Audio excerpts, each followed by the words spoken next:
Hi everybody, we have our stream today, and today is a special one because we'll talk about affiliate marketing. Actually, we, Attila from I Am Affiliate, will talk about Facebook ads and about affiliate marketing. But before we jump into the fray, into RedTrack stream number, and I don't remember the number, let me check. Number 17. Let me do a quick check. Please tell me if you can hear us loud and clear. And Attila, welcome. Can you please say something so we can make sure we hear both of us? Hello, everybody. Good to be here. Thank you, Vlad, for having me on the show. Okay, so guys, girls, groups watching us, please type something in. We make sure that we can be heard. And meanwhile, I'll do double check with our team who also controls the event. Okay, so without further ado, I will let Attila run the show, and I'll be the person who will now just switch the slides. Thank you very much. Thank you for confirming that you can hear us. And let me go to the screens. And Attila, I'm really happy to have you on this stream. You know what? I'm not an affiliate marketer, but I always enjoy reading your blog.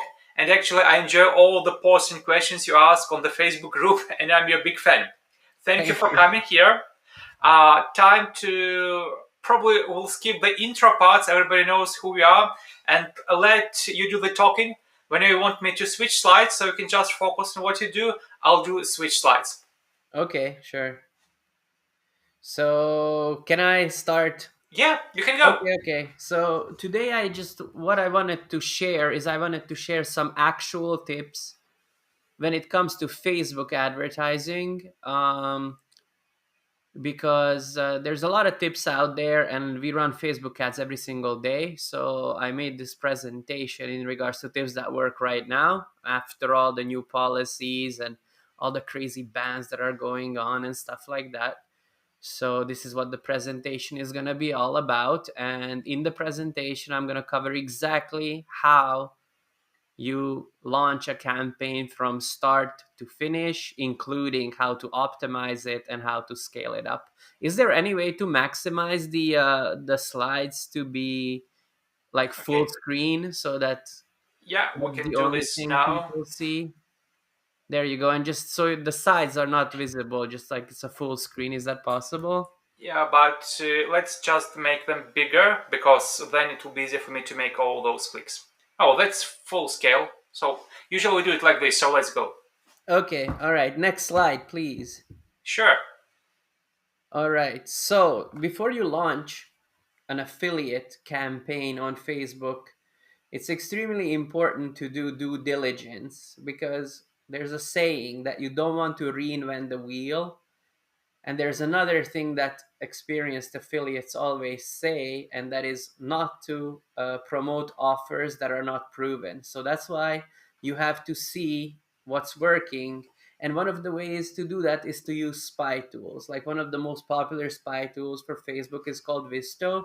With Visto, you can see like what are the most popular affiliate ads in the last 7 days or the last 30 days.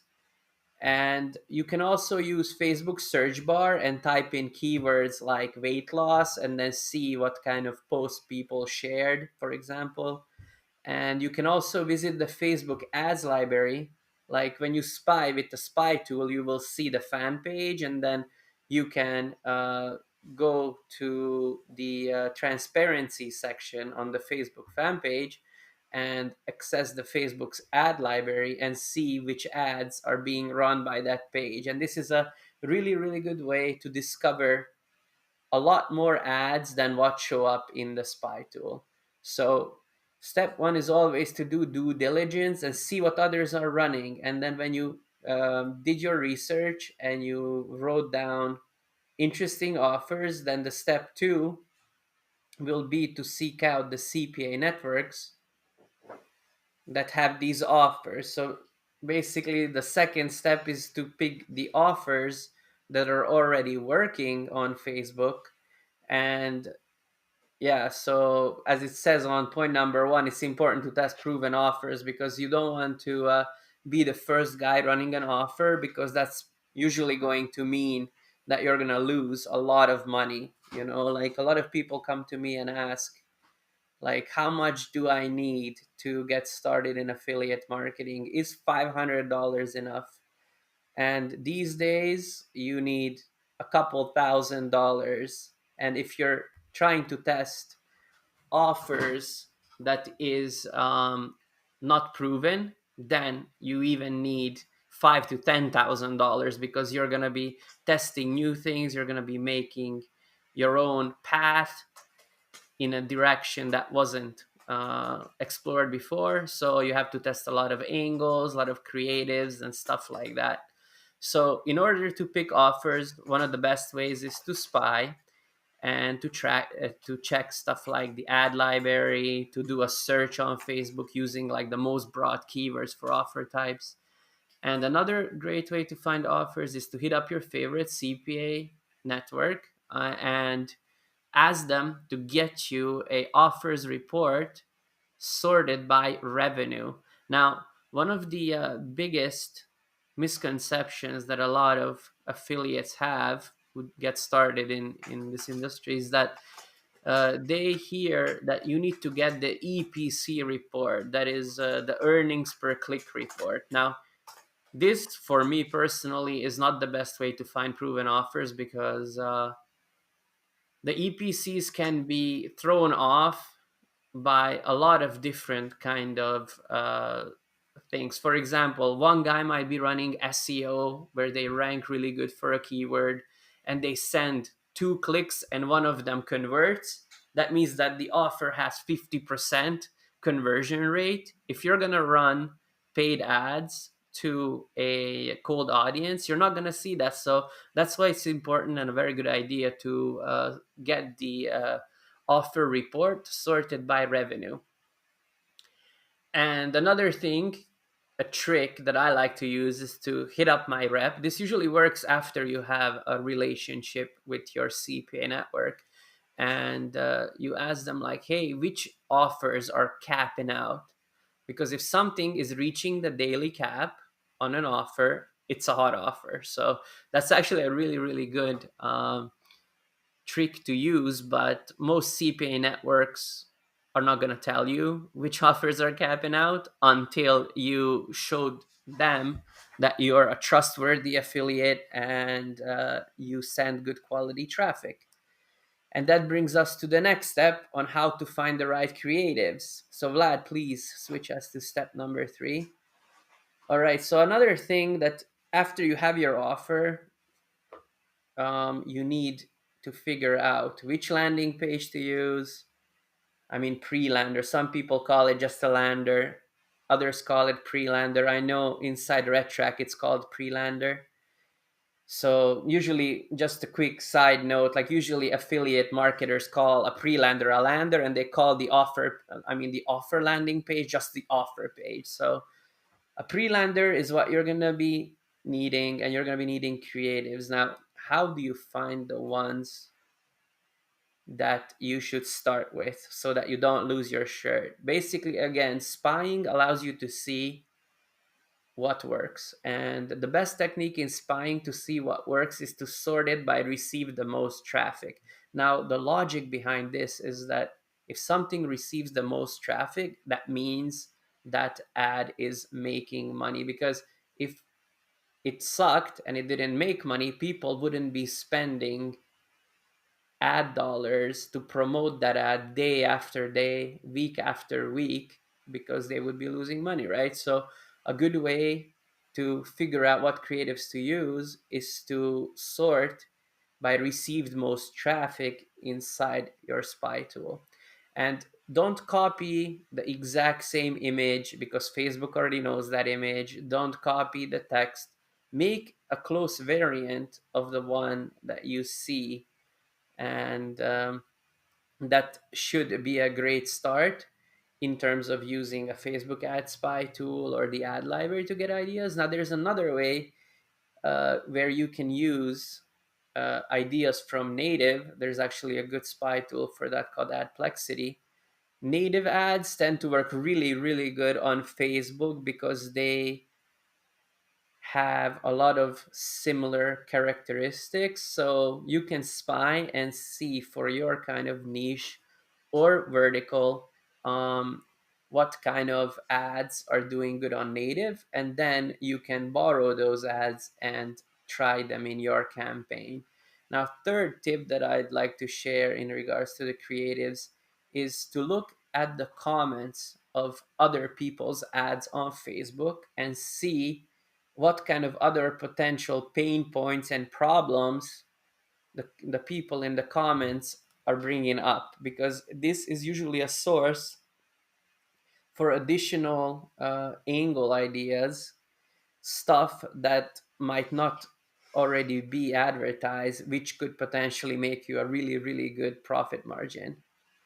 And you can also check out niche related forums. Like, for example, we were selling some kind of do it yourself quilting starter kit or whatever last year, and I knew zero about how to do quilts and all that stuff. So what I did is I looked up Facebook groups and I joined a bunch of Facebook groups, and I also looked for forums online, and then I went onto the forum and I saw which ones were the most popular topics and what people were talking about.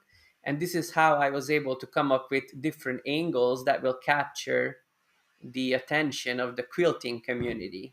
So these are just four different ideas that you can use to come up with creatives for your campaign. Next slide, please. All right, so now when it comes to setting up the campaign, there's the Chad method, which I'm actually doing a like a live case study and follow along about on my Facebook page. And then there is the nerd method. The nerd method is systematic. It follows a certain strategy that works really good when starting out with a fresh ad account where your pixel does not have any data. So one of the fundamentals to make this work is to use the dynamic Facebook ad creative option, which is basically like a smart ad inside your ad set where you load up all the images, videos, and headlines into one ad, and then Facebook is going to optimize based on user interaction which ad combination works the best. And another thing to do is to test different audiences. Like, for example, one of the audiences that I always test is get a list of customers that bought the product or converted on the offer, and then create a 1% lookalike audience. That is like the most basic one. Other than that, I will look at broad audiences which are 2 to 5 million in size and share my, how do you say, like my the offer that I'm promoting. So if I'm promoting, let's say, something like car insurance and stuff, then I'm gonna have like one audience where I'm targeting, like movies about cars, then another ad set where I'm targeting like car magazines, and another one where I'm targeting car influencers, like Doug DeMuro from YouTube and stuff like that. So I will have, my main audience, my main ad set, my main audience, which is like a lookalike, and then I'm gonna have like three, four, five different audiences which highly relate to the offer that I'm promoting. So that's basically the structure. Like, I start with 4 to 5 ad sets. And usually I start each ad set at $25 per day. There's no cost cap. I just leave everything on auto and use Facebook dynamic creative. So overall, my daily budget with the 4 or 5 ad sets is $100 to $125. And yeah, so this takes up to step number 5, please. So yeah, so there you That's go. the summary. Yeah, this somehow came on another page. Okay, so after you start the Facebook campaign, then what you want to do is you don't want to touch it for the first 72 hours, because not every day is the same, and Facebook is going to be going out there and trying different audience segments and stuff like that within your audiences to see where the people are that are most likely to respond to your different ads. So that's why you don't want to touch anything for 72 hours. And after that time passes, what you want to do is you want to look inside RedTrack and see if anything jumps out. By jumping out, maybe like a creative or an asset is jumping out, or some kind of device is jumping out, or some states are jumping out if you're running in the US, and make a note of these things. And if you see something doing really, really bad, like an asset is doing super bad, whereas another asset is doing good, like close to break even or making profit, then you want to kill the bad asset and let the good ones continue and collect more data. Because if you rush in and you make decisions too fast, then what's going to happen? You're not going to leave enough time for the Facebook algo to optimize. And these days, like the algo on Facebook and on Google has gotten so smart that they can do a way better job than you can. And the trick to having Facebook do a better job than you is to collect more and more data. That's why there's another advanced thing that I didn't write in here, but what you can do is you can use Google Tag Manager, and you can set up, for example, like the page view to fire on your pre-lander 5 seconds after the page loaded, because this is going to get the people that stay on the page and they actually read the page most likely. And you can set up another event, which is like the add to cart event, to fire when they click on a call to action on your pre-lander. So this will feed the Facebook machine with more data. And what you want to go for is you want to uh, collect 100 conversions, so 100 purchases or 100 leads before you start making any kind of drastic, like changes to your budget or scaling efforts, because that's when Facebook algo really starts kicking in at the 100 conversion minimum. So what you want to do after that is the scaling part, is where we usually duplicate the best ad set with the lowest CPA 5 times, and then let that run. And then after 24 hours, after we duplicated our best ad set that had the lowest CPA, then we're going to wait 24 hours. And if the CPA of the duplicates are worse than our best ad set, then we kill it. Like we kill it really fast. And this takes up to step 6, which is going to be scaling. Again, we made a note about what jumped out initially after 72 hours. Now we want to go back and we want to see if that is still true, because we have more data at this point, and we also want to see what else jumps out inside RedTrack. And you can do this easily through reports and browsing around through all the dynamics and all the granular stuff. Now, there's so many things that you can look at that I didn't really want to get into it, just not to confuse anybody. But I'm sure that the guys at RedTrack will be happy to show you some common things that people look at. So in order to scale up the winners, let's say that we identified, our best ad set and our best audience. What we want to do is we want to increase our budget from 25 to 250, and we want to set a cost cap $1 above our average based on the lifetime. So let's say that one purchase was costing us $9 and we had 130 purchases. What we want to do is we want to set the budget to 250 on our ad set and set a cost cap of 10, because this will assure us that we're going to get more traffic, but we're not going to be paying more than $10, and it'll give Facebook enough opportunity to optimize. Now, another great way to scale aside duplication with cost cap is to talk to the CPA network or the advertiser if you work direct, and see if there's any other geos that you can scale into. So let's say that we start in the US. Ask them, do you have it in Canada? Do you have it in the UK? Do you have it in Australia? Like the English speaking geos. And if they do, all you have to do is duplicate the ad set, change the targeting from USA to Canada.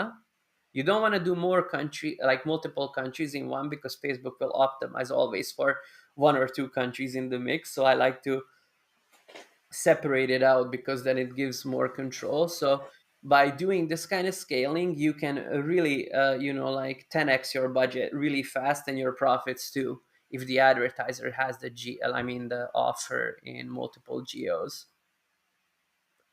So yeah, that's about scaling. Now let's go to the next step,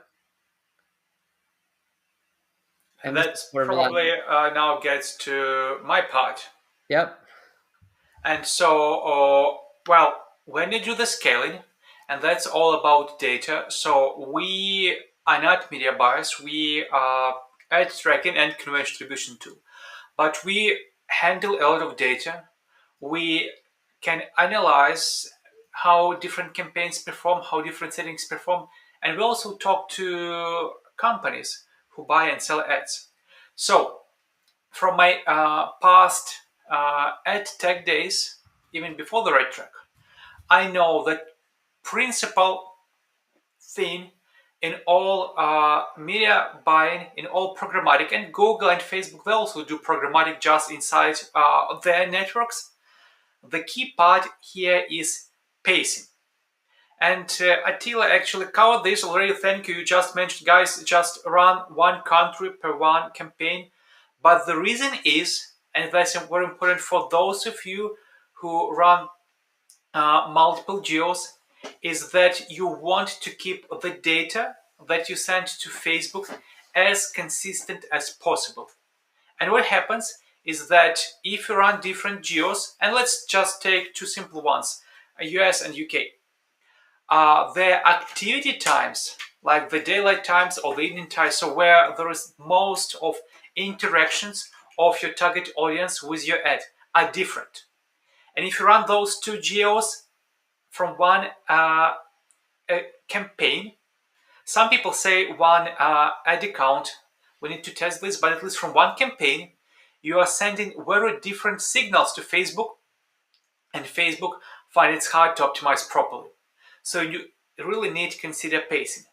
And another stuff about consistency would be that different countries, even in the same time zone, may have very different CPMs. Consider US and Canada. Same time zone, maybe same activity patterns, but CPMs will be different. So you want to send consistent signals to Facebook and to Pixel, and in order to do this, you split your ad sets, your ads, and this all comes down to testing, into different groups that you have. For example, we usually do it on ad sets when we do our small media buying for RedTrack, when you have different CPMs split into different ad sets. And of course, if you do it on a country level, then you're all set from the start. But I have if you, something to add in regards to how you mentioned that it's very important for Facebook to segment, just how I said that you need a different country. Another thing that we do is we have one pixel for every vertical we run, because if you have the same pixel for everything, it's going to confuse their algo. So it's really good to separate and create new pixels for everything. So if you run, let's say, weight loss, then have a weight loss pixel. If you run skin, then have a skin pixel. Have a muscle pixel, have a casino pixel, have a financial lead gen pixel. So that definitely is super important for Facebook machine learning as well. yeah, so it all goes down to keep your data flow to Facebook as consistent and as homogeneous as possible. If you start to send in different signals, the robots will just not learn. They will try to do their job, but it will be all over the place like your signals. And that comes, yes, pixels, geos, CPMs, everything else. So as the more homogeneous and consistent data you can send Facebook way, the better. And just a small hint, we actually allow all RedTrack users to send data to different pixels or even to multiple pixels for the same conversion at the same time. So it's not a technical problem, it's just you need to do the right setup. And another thing that is often sometimes over like overhyped, I mean saturated, sometimes not, but it's also very important that we learn practically is there is an edge quality. And you have edge quality actually in all big networks. You have in Google Ads, you have edge quality, you have ad account quality, and you actually even have MCC account quality. They just don't tell you about this. And same in Facebook. Uh, they are a social network and they treat their ads, all your ads actually, like all the other social media posts, and they give the preference to the post or to the ad with most positive social impact, like positive reactions, zero complaints, etc. And the ad quality score is not that you can see in your ads is not exactly the quality score that Facebook will analyze. I'm positive because what we learned about Facebook is they never show you the same data they use internally, but it will be a good indicator that something is not right with your ad. So it's after some time, after those 72 hours, the ad quality score is below average, and you have other well-performing ads, you may want to kill it, but please be mindful that in the end, all you do is about revenue and your return on investment. So if the ad is below average quality score, but it brings you money, you don't care. Now, if it's not bringing you money and that budget can go to other ads that have better quality score, then you do care and you want to kill that ad down. So, and those are just very simple observations on our part. Like I said, we're not media buyers. For everybody who are a media buyer, this is the great book, Let Me Make by Attila. I have it and actually read this. Very good one. You can get it online. Highly recommend, and Attila can tell you where to get his book. And as usual, we probably go through the content part of our stream. And this time, since two of us were talking, we done it in 30 minutes. Usually we do it in 20. So for everybody, right here, right now, we have a special bonus from Attila for stream viewers to imaffiliate.com subscriptions. And it's honestly really solid, I would say best resource to get your hold on affiliate marketing, get experience sharing sites, and feel free to join. And meanwhile, we will switch to Q&A session. We have a lot of questions already, so we might start answering them as well. And so if we need to go to the stream slides, Attila, just let me know. I'll go back to stream slides. Meanwhile, we will have us on the screen. We'll remove this one. I'm learning this stuff, so I'm way better than 3 streams ago. And so let's go with the questions. First one. Where is the Facebook ad library? So, Attila, Okay. it's your part. You go. Yeah, my part. Okay, so basically the Facebook ad library is when you go on the fan page and you scroll down, you're going to see on the left hand side the page book, I mean the Facebook transparency, like page transparency little sidebar. Let me just see if I can give you actual instructions because I don't remember like this, but I just click it like it's second nature by now. One sec. Don't worry, we can always leave those instructions in the comments to the video afterwards. Just share Yeah, with us. so let's say that you go to a page. Let's say I am affiliate page. And then you scroll down on the main page. And there is a section, actually, that says page transparency. And you click see all. And when you click the see all button, then there is this thing called ads from this page. And there's a button that says go to ad library. that lets you see all the ads that the page is running right now or the page ran in the past. So that's how you access that.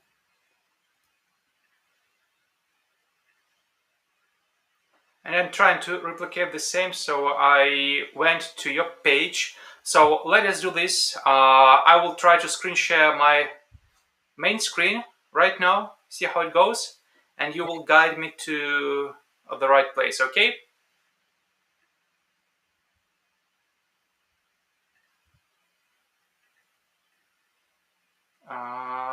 Learning this new stuff. So here we go. All right, scroll down. Sorry, it's small. We just learned how to do it on screen. Yeah, scroll down, down, more, more. See page transparency here, right? Yeah, click see all, and there you go, add library.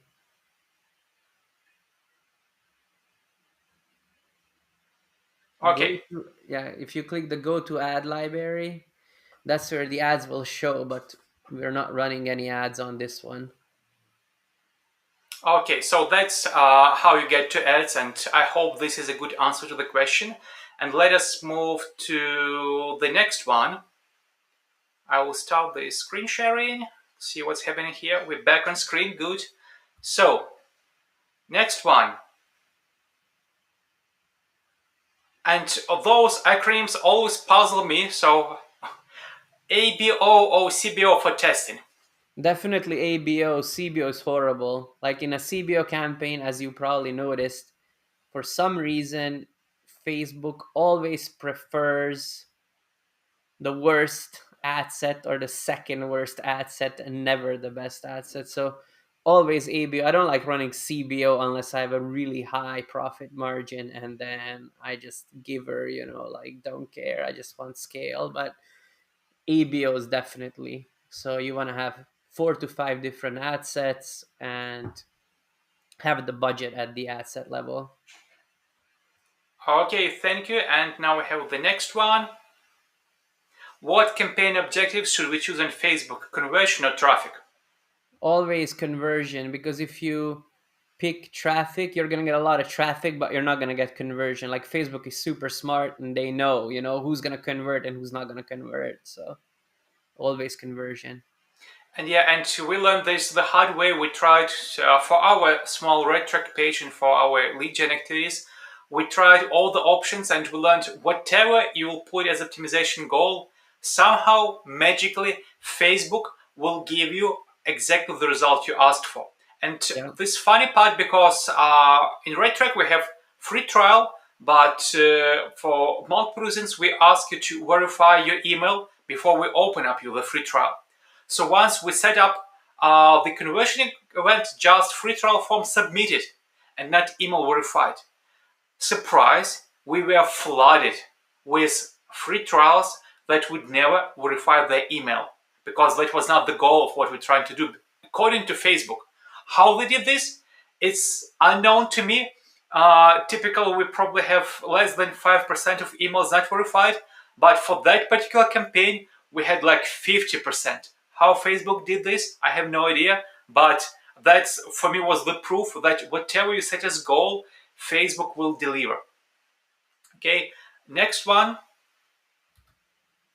Well, this is probably a very broad question, and any tips for lead gen on Facebook? I don't know, Attila, do you want to cover this one right now, or it's better just to go to the forum and ask? No, I can. The biggest tip here is offer selection. Just because you have one auto insurance offer that's killing it, supposedly, according to the rep, use RedTrack's no redirect campaign and split test the offers. So put in 3 or 4 different auto insurance offers and use the capability inside RedTrack. That's what we're doing right now in different lead gen campaigns. We cannot split test the pre-landers because then Facebook is going to think we're cloaking, but thank God we can use RedTrack's ability to split test the offers to determine which one is the best. So use that. Always test multiple offers when doing lead gen. Yeah, and from our side, we can tell true that we see a lot of users ask you cannot rotate with no direct tracking, neither for Facebook, nor for Google, nor for Bing. Yeah. But uh, whatever rules or tricks all those systems have, you can easily split test or rotate offers that Yeah. people will go to after the landing page. So that's good to know, and you can use this to find the best working one. So thank you, Tila. Next one, and well, we have so many questions, but let's move through them one by one.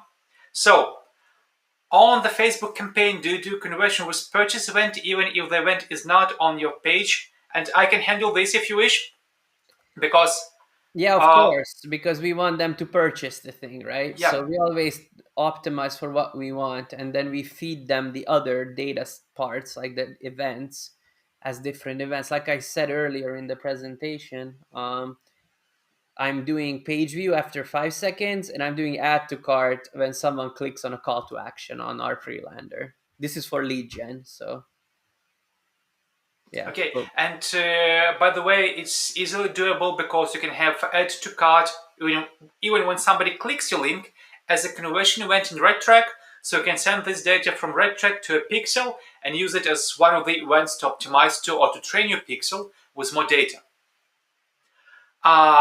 This one is always difficult for us, but easy to answer. How to set up clock and RedTrack? No way, guys. We don't support clocking because we support a lot of integrations with Google, Facebook, Bing, etc. So we need to pick up the side of the fence we sit on. So there is no way to set up clock in RedTrack. Well, Attila, this one you like. Not sure if you like the consequences, but the question is great. well, How are you handling Facebook account bans? how I'm handling Facebook account bans. I stopped running Black Hat stuff, so I don't get banned so much. That's basically how.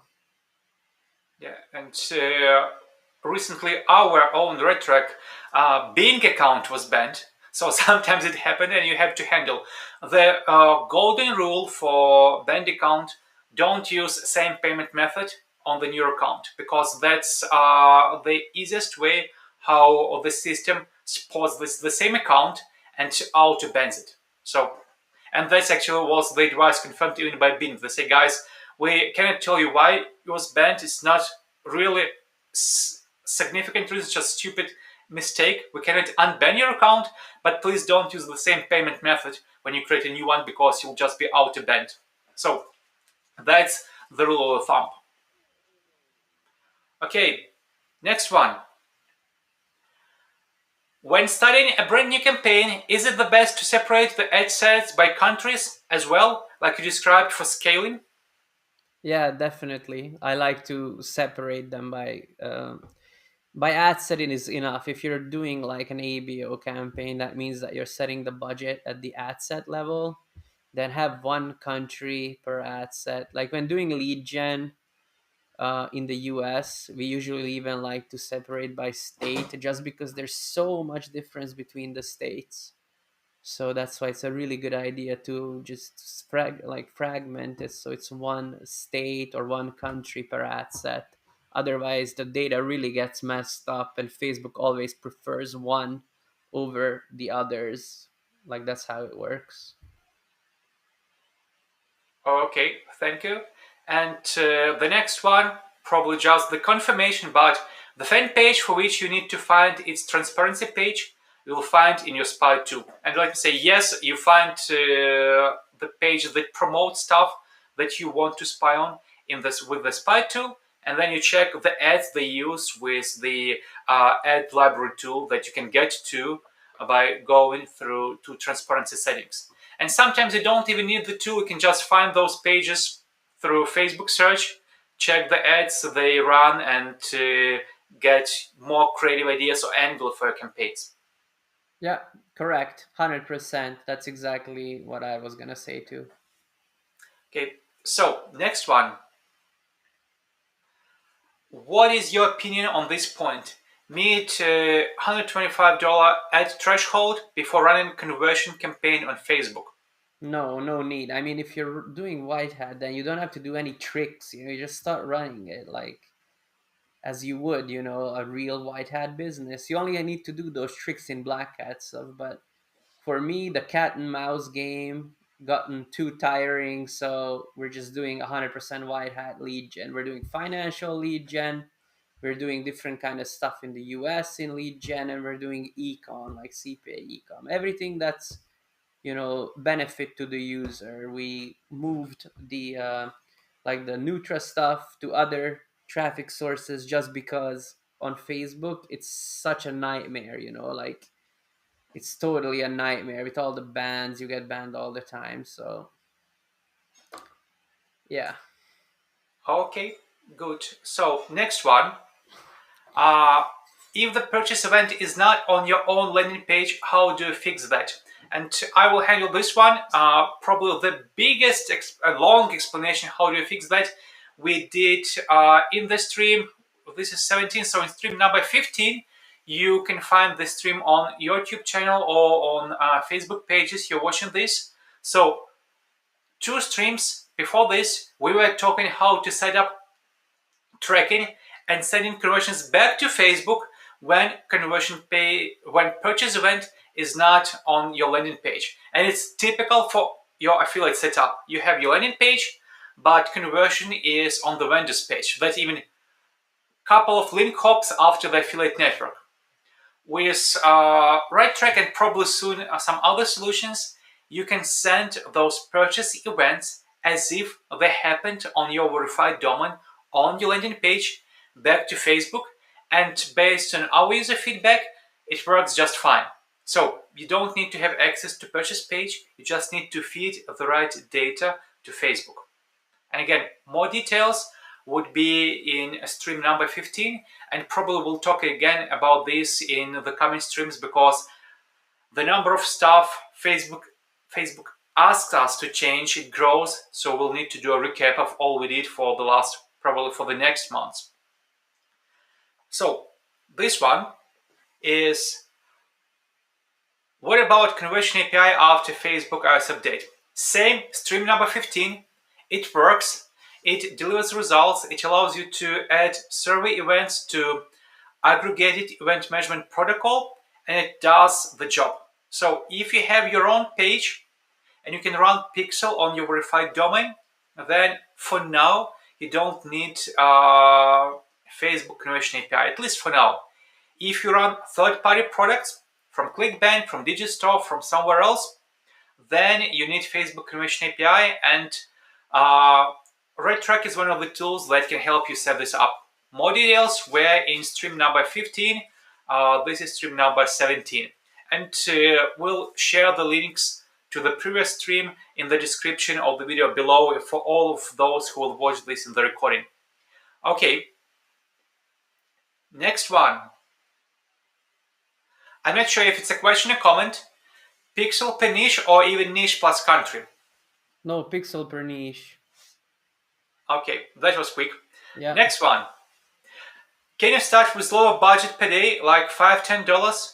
Would it be a bad idea? You can, but not in the US, because in the US the CPM costs are way higher. So in another country, like a tier 2 or a tier 3 country, for $5 to $10 you could get enough engagements to be able to start collecting data, like which is the best ad set. But in the United States, that's why I like to go with 25 per day, because you could do $5 ad sets and $10 ad sets. I know a lot of these fake gurus on YouTube always say start with $5 ad sets for drop shipping, but it's not, like 2015 anymore. Like back then you could, and these guys are just rehashing stuff from old courses and stuff like that. But nowadays CPM rates are way higher, so definitely 25 per day. That $25 is safe to say that 1,000 people are going to see the ads, so that you'll be able to tell if it's a good ad or a bad ad. And it all goes back to feed Facebook with consistent data. Not enough data, no results. So probably you don't need more, and like I guess Attila's $25 is golden rule for US. Then for any other geo run, just make sure you feed enough data. Sometimes 5 would be enough, sometimes 15, sometimes 20. It's up to decide. But my question to Attila would be, you mentioned 1,000 impressions per day would be sufficient in your case, right? As a baseline, yeah, but I think for 25 you might get more than that, but that's usually what I want to base, like, because it runs for 3 days, that's going to be 3,000 impressions.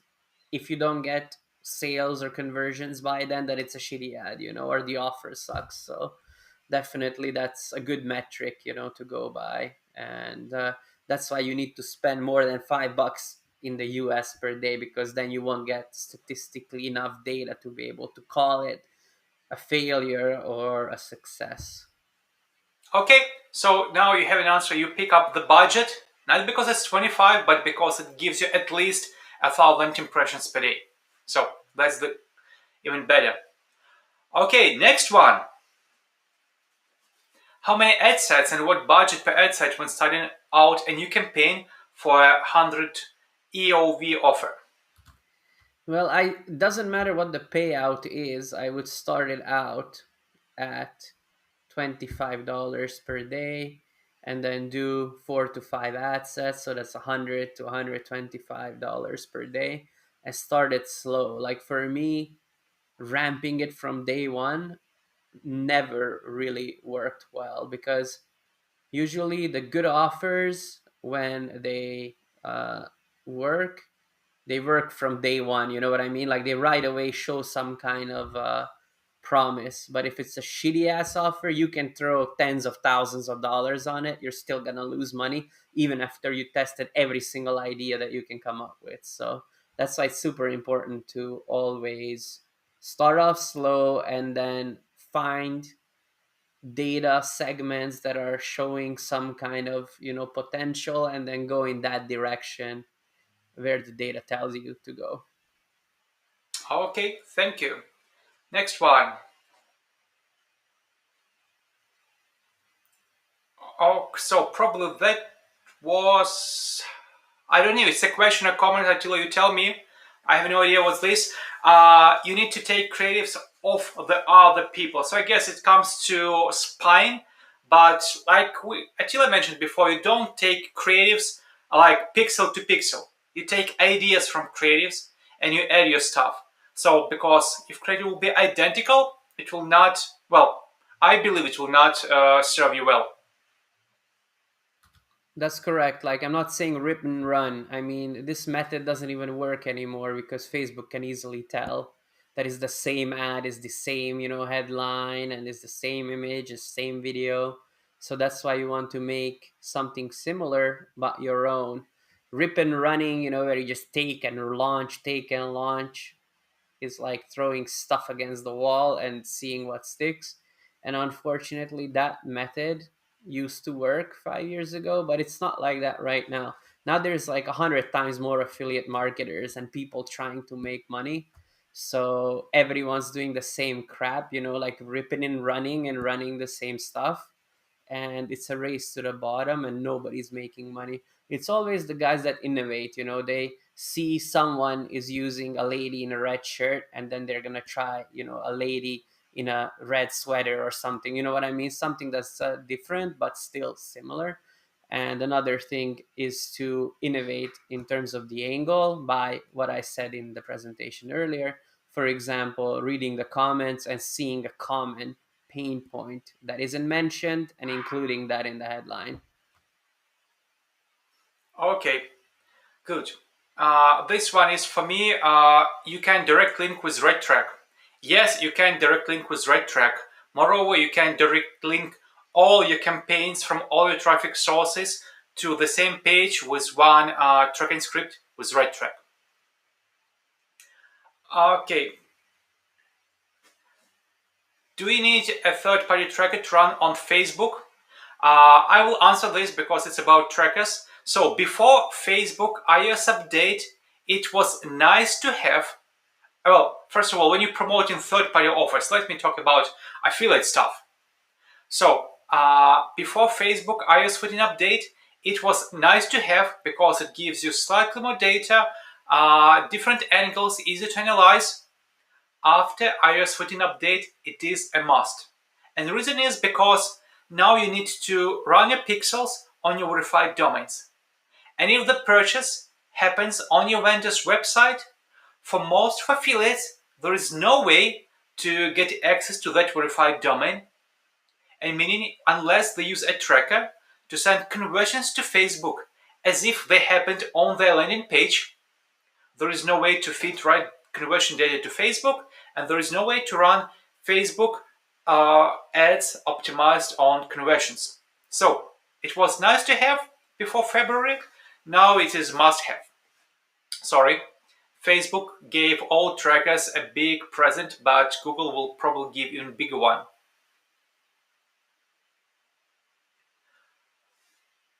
What are you doing to prepare for iOS 14 update? Again, RedTrack stream number 15. We talked a lot, and probably if you just search our YouTube channel or our Facebook page about iOS 14 update, you'll find a lot of posts, checklists, stuff. We talk about this probably every other week since January, and we'll keep talking more. So just search our blog or our Facebook page or our YouTube channel. You'll find a lot of stuff there. Okay, this one, that's an interesting one, but let me go. Facebook disabled my business management profiles. Do you recommend buying new Facebook profiles, multi-login, proxy, etc.? So Attila, probably you have some experience with this, and definitely more than we do. I do have experience, and we use multi-login still to this date because that's the easiest way to be able to access the profiles.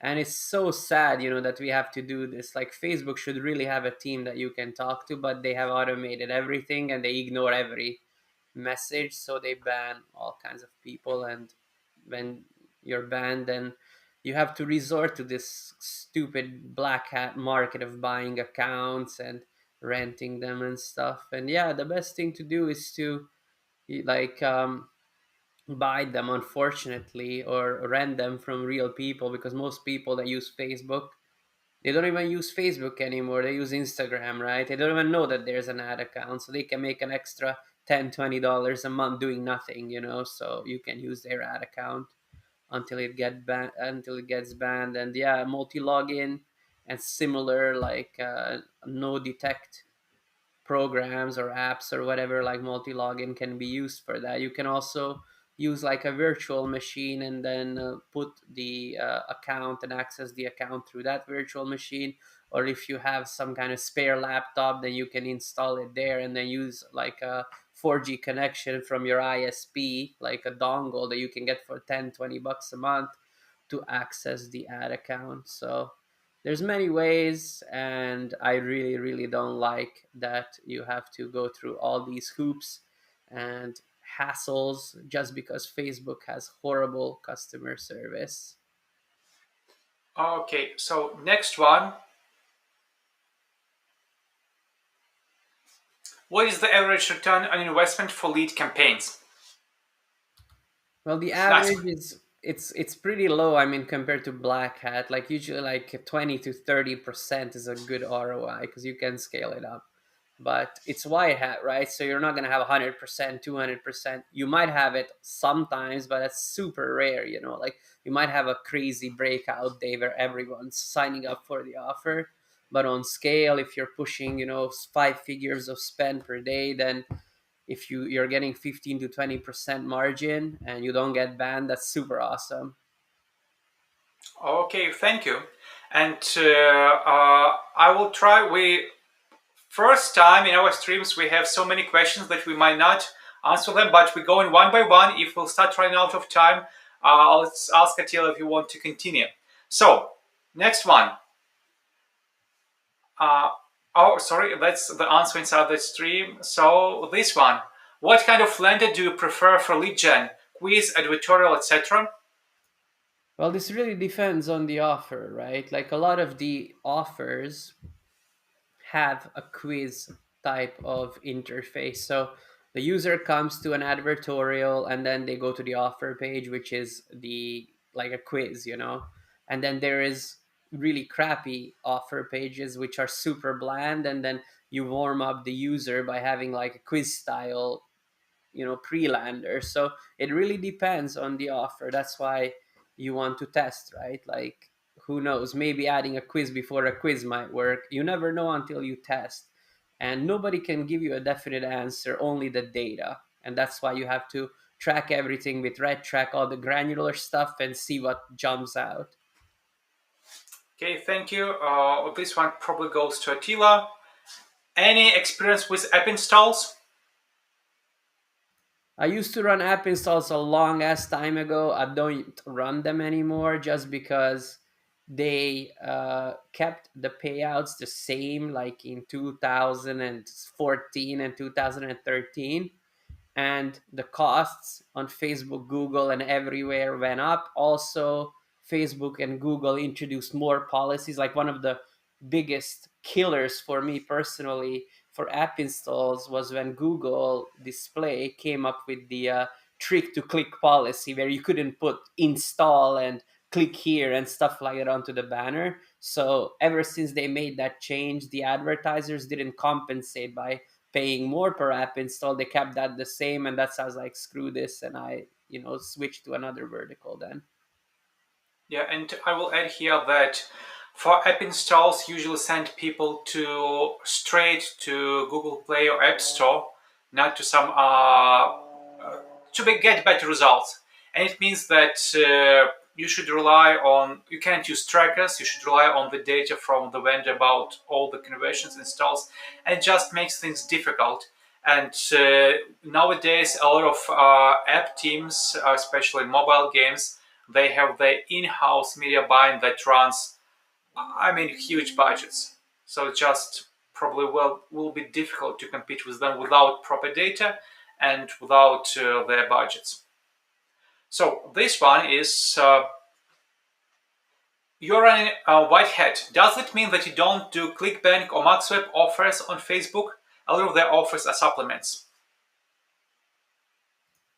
That's correct. I don't run ClickBank or MaxWeb offers on Facebook. I'm working with MaxWeb, but we're running them on direct media buys, where we seek out top placements where those kind of offers do well, and we email and get their ad kit, and then we buy like a banner ad on the sidebar for a month, and then it costs anywhere from ten to $25,000 to buy that spot, and your ad is shown to everybody. And what we do is we test, is it going to back out or not. Usually we lose a little money or break even before we optimize, but by doing it this way, we are able to get way better rates than going through Facebook. Of course, you need a lot of money to do that, but that's how you do it, and we don't have to worry about stupid bans and compliance and all this other stuff. So yeah. Okay, thank you. Next one. How to run ads to Canada, US. CPMs are very high last month. I guess same as usual, you just target, and we mentioned this before, Attila mentioned, I'll just recap that with 25 CPM per ad set to test, you are good to go. So if that high, we probably need to switch to the next question, and what is considered second tier English speaking countries. So Singapore, for example, the US and UK and Canada and Australia is tier one. Singapore is, for example, could be considered tier two. Hong Kong, tier two. Stuff that's not the top four where they speak a lot of English. So Netherlands, they also speak a lot of English. That could be called a T2 country from an advert. But this is super subjective. Like, some people will say this one is a T2 country, that one's a tier three, and others will disagree. So it's just basically up to your own preference. Like, if we had to look at it, you could classify countries by into three categories based on the average CPM prices. So just pull the CPM report from Facebook, or ask around in some Facebook groups, like, what's the average CPM you guys get, and then make your own research. Or maybe it's even on Google, I don't know. I just think of the top four as tier one, and everything else is tier two, and the really bad is tier three. So that's how I look at it. yeah, that's actually, I think, same everybody else does, because you do tiers not because of anything about country, but because of the CPMs. Because you need to cluster your ads and your budgets based on CPMs and do your plans based on CPMs. Okay, guys, we doing this an hour. Attila, do you think we can go 10 more minutes? We have a lot of questions. I'll start picking up the like probably Yeah, the of random course. ones. Sure. Yeah. Okay, good. Thank you very much. So next one would be, okay, we covered this before in the stream, so probably just can go quickly over it. What, okay, what a good whitelist affiliate niches offers to run on Facebook without the need of lead generation.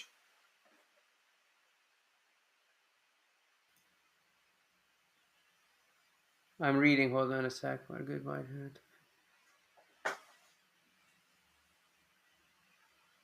Well, the best thing to do is to hit up a couple of networks like ClickDealer and ask them, like which white hat niches should I do and stuff like that. I don't have the answer. It would be too long. And offerwall.com is also a good place to go because you can get ideas on what to promote. But the best way to do is to go into a tool like Visto and then check affiliate offers and then see which one is running in the past 7 days. Okay, thank you very much. So this one, just for change of pace, I will answer. This is our weak spot for RedTrack, and the reason is that ClickBank is not the most straightforward network to integrate with. They have their instant notification service that they use to send postbacks, and they just send this postback your way. And sadly, they do not send those postbacks for initiate checkout event yet. But as I talked to multiple people running ClickBank, I'm positive that next 2 or 3 months they will move this event also to their instant notification service, because pixels for affiliates will just die out, and in order for them to stay competitive and to allow you guys do your media buying better, they will have to move add to cart to their server to serve postbacks, and this will be the moment they will appear in RightTrack. Okay, this one is less about media buying on Facebook, but probably a very good question for the topic about affiliate marketing. So, Attila, maybe you'll answer this one. You specified that you have less virtual assistants since you started working with automation. What automation tools can you recommend? Well, we use the built-in automation in RedTrack, right, to signal us that we need to stop stuff. So that makes it really easy to stop things, that are losing a lot of money. And another automation tool that we use in native is called the optimizer. That one's super good because it ties in with all the different native platforms like Taboola and Outbrain and stuff like that. And they can automatically stop based on rules like ads and creatives and increase budgets, decrease bids, and do all that stuff. So that helps a lot. And another thing that I'm doing, in the past, I used to have, like, at the peak, I had 54 employees in the office. But then what I did is, instead of having so many like low level employees, I just paid the best performers more and they do more in less time. So it's actually a better team. Like, and they're more productive and more efficient. Like, I can tell them we want to launch this and they know from A to Z how to do everything. So I don't have to be like like a dictator and command down like what has to be done. Like, I can actually rely on people and I know when they do their job it's going to be super awesome. So that's how I automated, and I also improved my team. Okay, thank you very much. I can see a couple of questions are going in circle, like about whitehead versus blackhead offers. Okay, so this one last that is not answered. Let me get it on screen. Do you use virtual credit cards on Facebook? If so, what companies? There's going to be a post about this soon on iamatilla.com. There's actually a kick-ass new one that we started using and it's working really well. So watch out for that. Probably next week I'm going to be writing a review about it and how the interface looks and how you can sign up and use it. Okay, and that's I like this one. We'll use this one to. Okay, so the question about white hat offers and Facebook account bans was answered probably 30 minutes ago. Attila mentioned, and let me speak for him, zero bans when you do white hat. At least zero bans for offers. Some What algorithms may. happens is you're right. Like it is zero bans because what happens is you appeal it and you get it back. Like that's the good thing. We also have a really good trust on our account because we only run white hat and we've been disabled and then re-enabled many times so that now it's like doesn't happen that much anymore. I think it happened 5 times and we always appealed it, and if it's really white hat then they get it back to you pretty fast. But if it's black hat, then they know, like they have so much data that they know exactly. But on white hat, the stress has gone away, and there's not that many bans. Just account disabled, and you appeal, and then you get it back. And that's really good because we are not running any offers. We promote just our product, and we had this experience with Google, with Facebook, now with Bing, and probably the only company we're stuck in actually is Bing, which is the biggest surprise for us. No way to do anything. So yeah, whenever your account is banned, it's stress. So if you can skip this part, that is great. So uh, wow, pre-last question for today would be this one. Would you rather spend huge amounts on single ad account or low budgets on many ad accounts? Well, definitely, I would spend a lot of amounts on a single ad account. Like less work. So I would do the Chad method where you just let it rip. So yeah. Okay, thank you. Good. So last question. This one, I'll use it to say, okay, can you get a promo for RedTrack? Yes, you can. You go to imaffiliate.com or imatila.com and you get the promo for RedTrack there. You don't go to us, you go to Attila for promos for RedTrack. Okay, thank you very much. It was a great stream. I think no more questions are coming. Well, thank you very much for all the questions, guys, for your participation. Attila, thank you for coming us to the studio today. We're learning, we get more content. If you want RedTrack to come to your webinars, you tell us, we'll join. So, thank you. It was great pleasure to be today and talk to you soon. Everybody, our next stream will be in 2 weeks. We don't have any topic yet, so you can suggest one. If we don't find any good topic, we'll talk about all the changes with Facebook Innovation API again. Thank you Thank you. so much for having me. See you guys. Take care. Take care. Bye.